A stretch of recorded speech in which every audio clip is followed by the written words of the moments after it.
Good morning, ladies and gentlemen, or good afternoon, good evening, good ever, whatever time of day it is.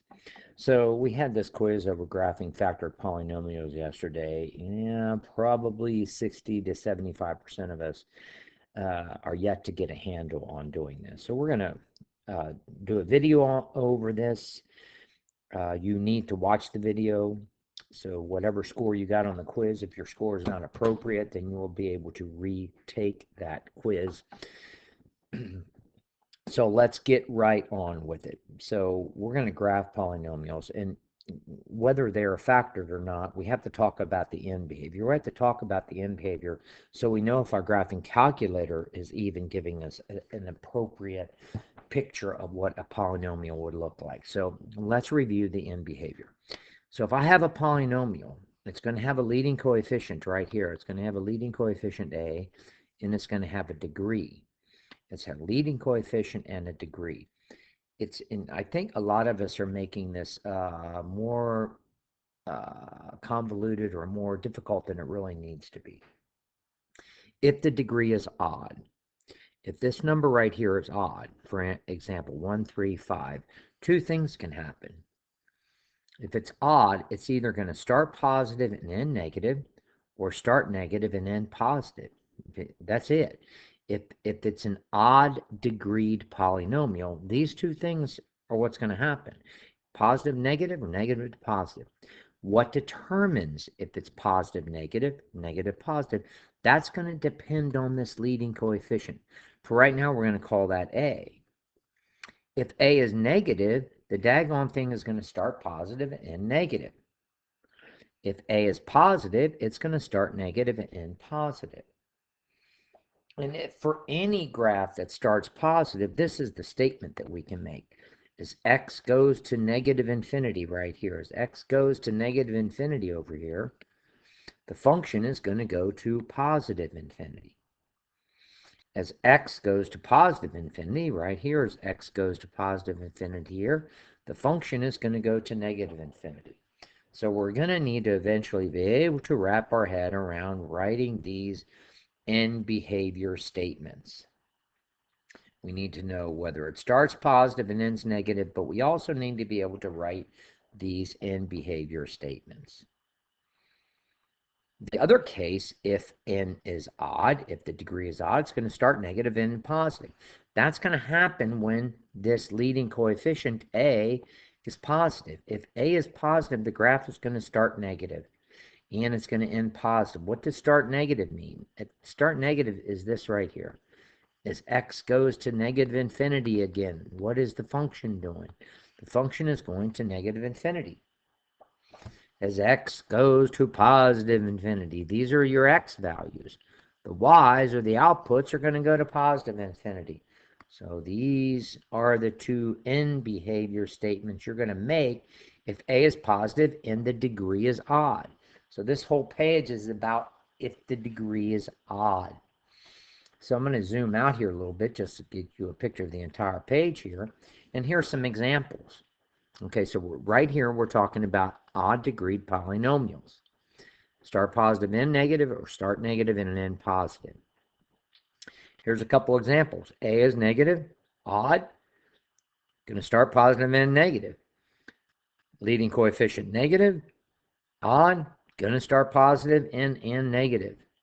Here's two examples right here. If, again, the degree is odd, leading coefficient is positive, these ratios are going to start negative and end positive, both of those. So anytime I would actually look through this, you're going to need to know this. Okie dokie. So now the second thing we're going to talk about is if the degree is even. If the degree is even. Okay, I'm going to zoom out here. Let's get a better picture of it. If the degree is even, for example, if this guy's even, 2, 4, 6, 8, an even number, two things can happen. The daggone thing can start negative, end negative, or start positive and end positive. Those are the only two things that can happen if the degree is even. What determines if it's negative, negative, positive to positive? That's going to determine what value the A is. Okay, so right here, A, this is going to be right here, A is negative. A is negative. The leading coefficient here is negative. Here, the leading coefficient is positive. Okay, and I'm calling the leading coefficient for these examples A right here. Because you're going to have to wrap your head around this eventually. Okay, so again, the A is going to be the leading coefficient. Okay, and here's what's going to happen. If A is negative right here, the daggone graph is going to start negative. Let's get yellow here. Start negative and end negative. And here's your statement. As x goes to negative infinity, the function goes to negative infinity. As x goes to positive infinity, the function goes to negative infinity. Positive infinity to negative infinity, negative infinity to negative infinity. Start negative. What's it do if it starts positive? If it starts positive, that's going to happen when A is greater than 0. What's that mean? As x goes to negative infinity, the function goes to positive infinity. As x goes to positive infinity, the function goes to positive infinity. So these are the two statements. If n is even and the leading coefficient is positive. And again, here I have some examples. Even, negative leading coefficients. Even, positive leading coefficients. Get that little red guy out of there. Okay, these guys here, start positive, end positive, start negative, end negative. Let's zoom out on the whole thing. I want to get to some examples here. Entire page. Here's your entire page of that guy right there. Okay, so now what we want to do right now, what we want to do is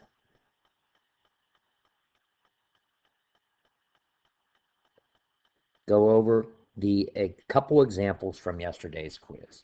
All right, so let's start with a problem from one of the problems from yesterday's quiz. Here we go. Okay, so here is a problem from yesterday's quiz. I have this factored polynomial. Okay, y-intercepts happen when x is 0. If I put 0 in for all these x's right here, y-intercepts happen when x is 0. Look what I have. I have negative 2 times negative 5 times 2 times negative 1 squared. Well, everybody in the class knows what this value would be. This negative 1 squared is going to be positive. And I have negative, negative, positive. 2 times 5 is 10. Times 2 is 20. So that's my y-intercept. X-intercepts happen when y is 0. This has been a problem for many students. If I looked at this guy right here, I want to know where the function value, and we know the function value is the y. The function value outputs a y for some input. So if I want to know where the y is 0, I just set this equation to 0. And if I look at that, I'm looking at the factors. That's why it's nice if I have a factored polynomial. I don't think a lot of you guys watched the first video about factored polynomials. You have to be conscientious about these videos that are posted on these snow days. You must do that.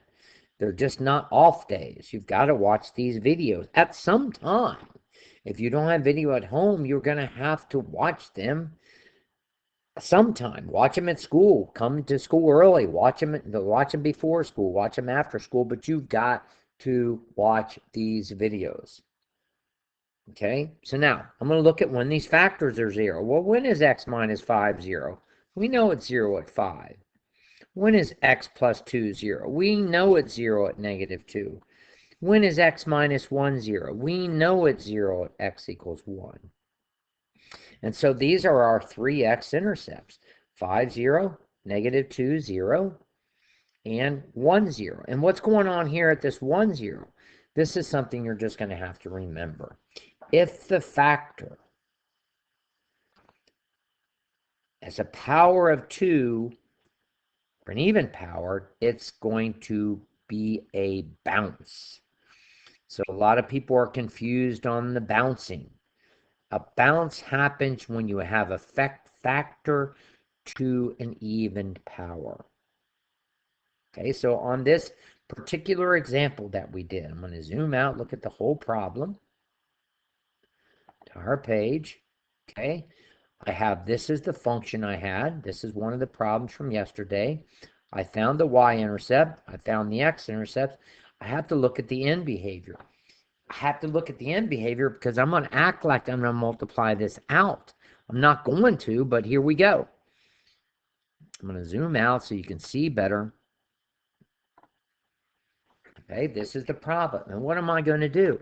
I'm going to factor all the first things. Well, I'm going to multiply this out, or expand it, if you will. I'm not multiplying it. I'm going to expand it. This is x minus 1 times x minus 1. So now I'm going to look at the first term, x times x times x times x times negative 2 is negative 2x to the 4th. And here I have an even degree with the leading coefficient of negative. And we saw on a previous slide, that means start negative and end negative. On just the previous side, I found the y-intercept, I found the x-intercept, and what do I know? There's a bounce here. So if you graph these points right here, look at this. 0, 20, 5, 0, 1, 0, negative 2, 0. And I know there's a bounce here. I also know the darn thing starts negative and ends negative. Look how easy it is to sketch. All you do is connect the dots. You know, starts negative. Here you go. Starts negative. Up through the x, through the y, bounce at the 1, come back through 5, 0, and there you have your graph. And then here's your two statements about end behavior. As x goes to negative infinity, the function goes to, negative infinity. If x goes to positive infinity, the function goes to negative infinity. Okay, zoom out on that rascal. And I will tell you that, you know, maybe 25, 30% of the class got 9s or 10s on this quiz. You're not going to retake that. However, there will be a problem like this on when we have a polynomial test. That particular test may be postponed today. Okay, so I have a couple more minutes. Let's look at another problem from the quiz. Here's another problem from the quiz. I'm going to do this down. Here is another quiz problem. I'm going to zoom out, get a better look at it. This is a quiz problem. Okay. First term. First term. How do you find the first term? Well, you're going to multiply x times x times x times negative 2. Negative 2x cubed. How do you find the last term? You put 0 in for all these x's. 0, 0, 0. Oh, that's a nice way you do it because all those yellows are 0. And so what do you have? You have negative 2 times negative 3, which is 6, times 1, which is 6, times negative 5 is negative 30. So that's the last term. And guess what? That is the y-intercept. 0, negative 30 is the y-intercept. What are your x-intercepts? Well, when are each of these factors 0? When is x minus 3, 0? When x is 3. When is x plus 1, 0? When x is negative 1. When is x minus 5, 0? When x is 5. And there's your x-intercepts. The other thing you want to do here now is to look at the end behavior. And what do I have? I have an odd degree polynomial with a negative leading coefficient. What does that tell me? Well, what does that tell me? That tells me this right here. Here you go. If I have an odd with the negative leading coefficient right here, the guy's going to start positive and then negative. This, you just need to know this. Okay, so, and that's what I have. I have a negative leading coefficient and an odd, so that rascal is going to start positive and end negative. Ooh, now what do? I put everything together. I'm going to plot the 3, 0, negative 1, 0, the 5, 0. I'm going to plot the y-intercept, and I know that it starts positive and ends negative, and here you go. Here I have my negative 1, 0. I have my 0, negative 30. I have my 3, 0, and I have my 5, 0. I have my starting positive. I have my ending positive. Now I just connect the dots. Oh, what's going on here? And I make my statement about the end behavior. As x goes to positive, the y goes to negative. As x goes to negative, the y goes to positive.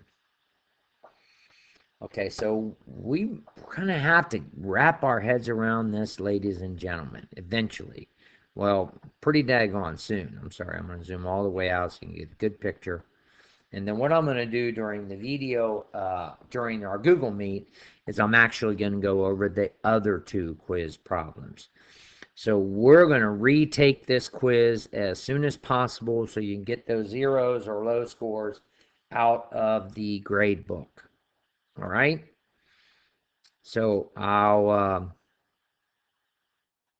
catch you on the flip side of today.